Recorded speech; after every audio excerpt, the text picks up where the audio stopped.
Primero, quiero darles las gracias por habernos acompañado en nuestra noche de renovación espiritual. Es un gozo poder compartir este tiempo juntos, creciendo en nuestra fe y renovando nuestra confianza en Dios. Los esperamos cada sábado a las 8 de la noche en nuestras transmisiones en vivo. Hoy quiero profundizar en el mensaje que compartimos sobre el temor y la fe, un tema crucial que impacta profundamente en nuestra vida. La pregunta es, ¿de qué tienes miedo? ¿A qué le temes? Tal vez no eres plenamente consciente de cómo este temor está afectando tu vida, influyendo en tus decisiones y en tu forma de avanzar. Para abordar cada aspecto con claridad y profundidad, este mensaje se dividirá en 2 episodios, permitiéndonos explorar el origen del temor y cómo la fe puede transformar nuestra perspectiva. Episodio 1, Entendiendo el temor. Episodio 2, Transformando el temor en fe. Comencemos con el primer episodio, donde exploraremos cómo el temor surge, cómo nos afecta y qué nos dice la Biblia sobre esta lucha. El temor es una emoción poderosa que todos enfrentamos. El temor se convierte en parte de nuestra vida. A menudo no lo reconocemos como un problema, lo justificamos, lo normalizamos y lo toleramos como si fuera parte de la vida. Es importante reconocer que las emociones como el temor, miedo, ansiedad, preocupación, desesperación y frustración forman parte de la experiencia humana.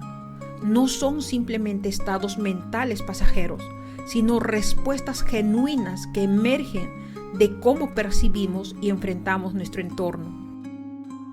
La Biblia nos enseña que el temor, cuando nos aleja de Dios y nos paraliza, puede convertirse en un pecado respetable. Un pecado que no genera escándalo, pero que impacta profundamente nuestra vida espiritual. Para empezar, compartiré un diagrama de flujo basado en un ejemplo cotidiano sobre una entrevista de trabajo. Este esquema visual ilustrará cómo el temor surge, cuál es el estímulo que lo provoca y cómo se intensifica hasta convertirse en ansiedad o preocupación. El diagrama es de acuerdo a las investigaciones psicológicas y neurocientíficas. Según la teoría de la evaluación cognitiva Lazarus 1982, que dice que nuestras emociones dependen de la interpretación que hacemos de los estímulos en relación con nuestro bienestar. Modelos como la teoría de Cannon-Barth y la teoría de James Lange explican la interacción entre nuestras respuestas fisiológicas y la percepción emocional. Y a nivel cerebral, estudios de Joseph Ledoux destacan el papel de la amígdala y la corteza prefrontal en la evaluación de amenazas y la regulación del miedo, del HPA, que juega un rol clave en la respuesta al estrés. Sapolsky, 2004. Por otro lado, la teoría de la frustración-agresión de Dollard y Miller, de 1939, explica la relación entre el bloqueo de objetivos y las respuestas emocionales intensas. Y por último, los factores como la genética, del contexto cultural y las experiencias previas también influyen en la manera en que procesamos el miedo y la ansiedad. Este marco teórico nos ayudará a comprender mejor el desarrollo de estas emociones y cómo pueden ser transformadas a la luz de la Biblia. En el diagrama de flujo exploraremos 5 elementos clave que muestran cómo se manifiesta el miedo y cómo reacciona nuestro cuerpo: el estímulo, la evaluación cognitiva, la respuesta fisiológica, la manifestación en el comportamiento y la influencia del entorno. Nosotros, como seres humanos, necesitamos entender cómo funcionan nuestras emociones. A menudo, sin darnos cuenta, atravesamos procesos emocionales complejos, sin identificar lo que realmente está ocurriendo en nuestro interior. Cuando no comprendemos el impacto del temor, la ansiedad o la preocupación, nuestra vida espiritual se ve afectada. No sabemos cómo orar ni qué pedir a Dios. Simplemente ignoramos la carga emocional que llevamos. Actuamos sin comprender qué nos está afectando. Este esquema no solo nos ayudará a entender cómo funciona el temor, sino también a evaluarnos personalmente. Bueno, empecemos con el ejemplo práctico. El temor y la entrevista de trabajo. Primera emoción. El temor. Anticipación de un posible peligro moderado. Estímulo. Recibes una llamada que dentro de una semana tendrás la entrevista de trabajo. Evaluación cognitiva. Te empiezas a preguntar, no sé si soy lo suficientemente bueno para este puesto. Respuesta fisiológica. Manifestación de ligera tensión, pensamientos recurrentes sobre posibles dificultades. Comportamiento. Empiezas a repasar detalles del trabajo, investigas a la empresa, estás inquieto. Influencia del entorno. Recibes o buscas comentarios de amigos o familiares y estos pueden minimizar o intensificar la inseguridad. Segundo, el miedo. Reacción ante una amenaza percibida. Estímulo. El acercamiento de la fecha de la entrevista. Evaluación cognitiva. Y si me hacen una pregunta que no sé, ¿cómo voy a responder? ¿Qué voy a decirles? Respuesta fisiológica. Ritmo cardíaco acelerado. Sensación de inseguridad. Comportamiento. Considera si realmente deberías asistir o si sería mejor evitar el posible fracaso. Influencia del entorno. Empiezas a interrogar las experiencias previas de conocidos en entrevistas. Pueden reforzar temores o brindar seguridad. 3. La ansiedad. Estado de alerta prolongado. Estímulo. Pensamientos repetitivos sobre posibles dificultades. Evaluación cognitiva. ¿Y si me ofrecen un salario bajo y no es justo para mi experiencia? ¿Lo voy a aceptar este trabajo? Respuesta fisiológica. Preocupación creciente, nerviosismo, dificultad para concentrarte en otras actividades. Comportamiento. Buscas información sobre los salarios en el sector, lees comentarios sobre la empresa y cuestionas si la entrevista será una pérdida de tiempo. Influencia del entorno. Redes sociales, noticias o foros pueden intensificar la preocupación sobre la equidad salarial. Cuarto, preocupación. Pensamientos persistentes sobre posibles problemas. Estímulo. La incertidumbre sobre el resultado de la entrevista y el impacto en tu futuro laboral y cómo va a afectar a tu familia. Evaluación cognitiva. Si acepto un trabajo mal pagado, después será difícil negociar un aumento. ¿Qué hago? Respuesta fisiológica. Pensamientos negativos repetitivos. Dificultad para concentrarte en otros aspectos de la entrevista. Tensión muscular. Dificultad para dormir. Empieza a presentarse problemas de insomnio. Comportamiento. Hablas repetidamente sobre el tema con personas cercanas, buscando afirmación, pero sin lograr tranquilidad. Consideras preguntar sobre el sueldo directamente en la entrevista, pero temes que afecte la impresión que darás. Influencia del entorno. Opiniones contradictorias de conocidos pueden generar más dudas en tu decisión. Quinto, la desesperación. Pérdida de control percibida. Estímulo. La acumulación de inseguridades y la sensación de falta de preparación. Evaluación cognitiva. No estoy listo. Quizás debería cancelar todo. No es para mí. Respuesta fisiológica: opresión en el pecho, agotamiento mental, estás muy cansado, ya no duermes. Comportamiento: consideras enviar un mensaje para cancelar la entrevista.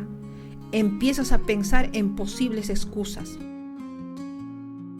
Influencia del entorno: consejos de otras personas pueden generar un último intento de confianza o reforzar la idea de abandonar.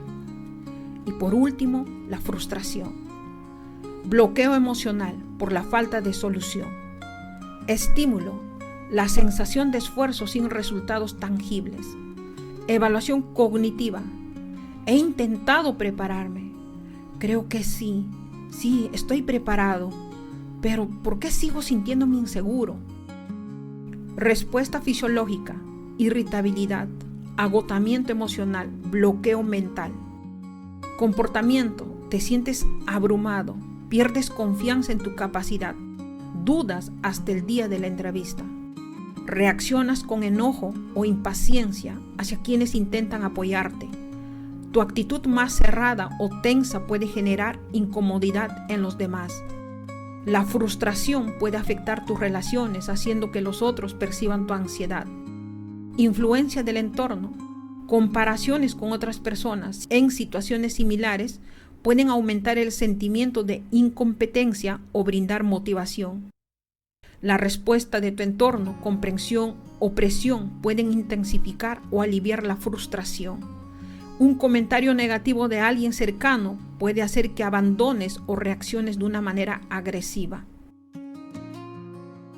Ahora que hemos recorrido el proceso emocional desde el temor hasta la frustración, podemos hacer una pausa y preguntarnos: ¿realmente somos conscientes de lo que ocurre en nuestro interior cuando enfrentamos temor o ansiedad? Después de analizar cómo el temor evoluciona y afecta nuestras decisiones, podemos ver que muchas veces dejamos que el miedo nos consuma sin darnos cuenta de su impacto en nuestra paz y nuestra relación con Dios.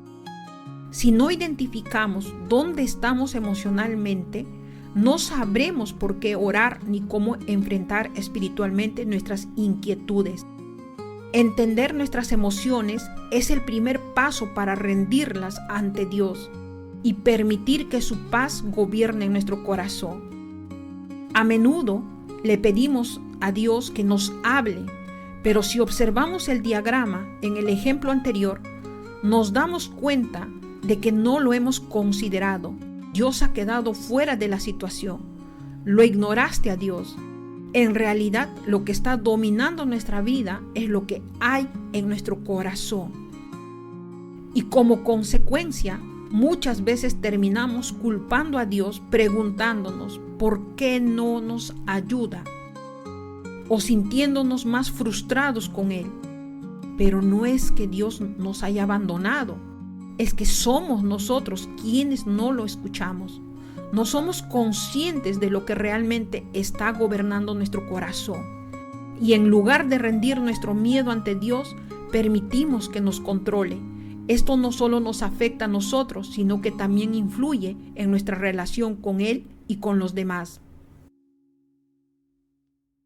Algo que no podemos ignorar es que el temor es una emoción poderosa que nos advierte de peligros, pero también puede debilitarnos, paralizarnos y atarnos. Cuando no lo gestionamos correctamente, nos afecta a todos, aunque de manera diferente. Los jóvenes temen al futuro. Se preguntan: ¿encontraré trabajo cuando termine de estudiar? ¿Me casaré? ¿Seré exitoso? Las madres temen por el bienestar de sus hijos. ¿Están seguros? ¿Estarán bien? ¿Estaré siendo buen padre, buena madre? Los que han experimentado pérdidas temen la ausencia y el dolor del futuro. ¿Cómo podré vivir sin las personas que he amado?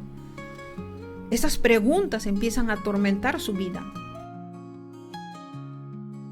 En mi propia experiencia lo viví con abortos involuntarios. Me llevó a enfrentar un temor constante sobre mi maternidad y mi matrimonio.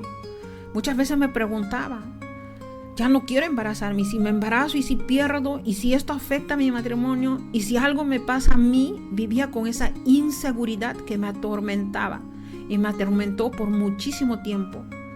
Pero descubrí que el temor puede llegar a dominar nuestro corazón si no lo llevamos a los pies de Cristo. Doy gracias a Dios porque ahora me ha liberado de todo ese temor. Sin embargo, la mayoría de nosotros ignoramos el temor como un problema espiritual, justificándolo con frases como: es normal sentirse así, todos tienen miedo, solo estoy preocupada, pero lo superaré. Pero la Biblia nos advierte que el temor puede ser un lazo, algo que nos atrapa y nos impide vivir en libertad de Cristo.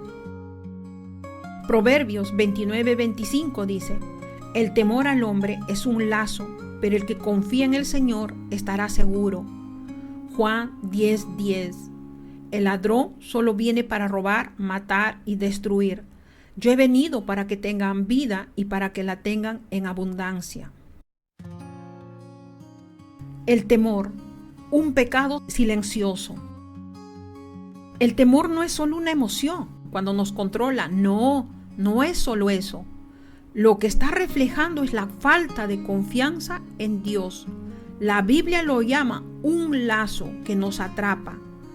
Proverbios 29:25 leemos: el temor al hombre es un lazo, pero el que confía en el Señor estará seguro. Jesús también habló del temor en Mateo 6, versículos 25 al 27. No se preocupen por su vida. ¿Quién de ustedes, por ansioso que esté, puede añadir una hora al curso de su vida? El temor y la ansiedad son silenciosos. Cuando desconocemos o ignoramos, no lo tratamos con la misma seriedad que otros pecados más evidentes. El autor Jerry Bridges, en su libro Pecados Respetables, nos recuerda que los creyentes tienden a condenar pecados como la inmoralidad, la corrupción, asesinatos, pero ignoran o minimizan pecados silenciosos como la ansiedad, cuando nos consume más que la confianza en Dios; impaciencia, cuando no confiamos en su tiempo perfecto; orgullo, cuando creemos que nuestras preocupaciones justifican nuestra incredulidad; envidia, cuando tememos que otros tengan más éxito que nosotros; chismes, cuando nuestra inseguridad nos lleva a hablar de otros; falta de gratitud, cuando el temor nos impide reconocer la provisión de Dios. Estos pecados no generan escándalo, pero tienen un efecto devastador en nuestra vida espiritual. Cuando dejamos que el temor gobierne, estamos diciendo con nuestras acciones que Dios no es digno de confianza, y sin darnos cuenta damos lugar al enemigo que Él se aproveche en nuestra vida. En Juan 10:10, Jesús nos advierte sobre la estrategia del enemigo. El ladrón solo viene para robar, matar y destruir. Yo he venido para que tengan vida y para que la tengan en abundancia. Satanás usa el temor como una herramienta para robarnos la paz, destruir nuestra confianza en Dios y consumir nuestras fuerzas. Cuando el miedo nos gobierna, no dormimos bien porque nuestra mente está atrapada en preocupaciones. Nos sentimos agotados, sin energía para buscar a Dios. Creemos que si no controlamos la situación, todo se derrumbará. Nos distraemos tanto con el miedo que olvidamos que Dios sigue ahí dispuesto a ayudarnos. El temor es un pecado silencioso. ¿Y cuál es la raíz del temor? Esa es la pregunta que deberíamos hacernos. ¿Cuál es la raíz del temor? La raíz es la incredulidad. Y la incredulidad es la falta de confianza en el carácter de Dios. La pregunta que debemos hacernos entonces es: ¿por qué desconfiamos de Dios? ¿Qué hace que dude de su amor, de su poder, de su soberanía? Tu falta de confianza es un asunto que necesitas solucionar entre tú y Dios. No puedes dejarlo pasar y no lo dejes pasar. Ahí nadie puede intervenir. Es tu relación con Él y debes arreglarlo cuanto antes con Él. Mateo 15:8 nos dice: este pueblo me honra con los labios, pero su corazón está lejos de mí. Muchos dicen: yo creo en Dios, pero su corazón no confía en Él. La verdad es que no podemos vivir engañándonos, conformándonos con solo decir creo en Dios, sin realmente rendirle nuestra confianza. Dios no te llama solo a creer, te llama a confiar. Si creemos que Él es fiel, soberano y bueno, entonces no podemos seguir permitiendo que el miedo nos gobierne. El temor nos lleva a preguntarnos: ¿dónde está Dios? La verdad es que Dios nunca nos ha abandonado. Somos nosotros quienes, atrapados en la incredulidad, hemos dejado de mirarlo. Es nuestra incredulidad la que nos hace darle la espalda, enfocándonos más en la ansiedad que en la confianza de su carácter. Proverbios capítulo 3, del 5 al 6 nos recuerda: confía en el Señor con todo tu corazón y no te apoyes en tu propio entendimiento.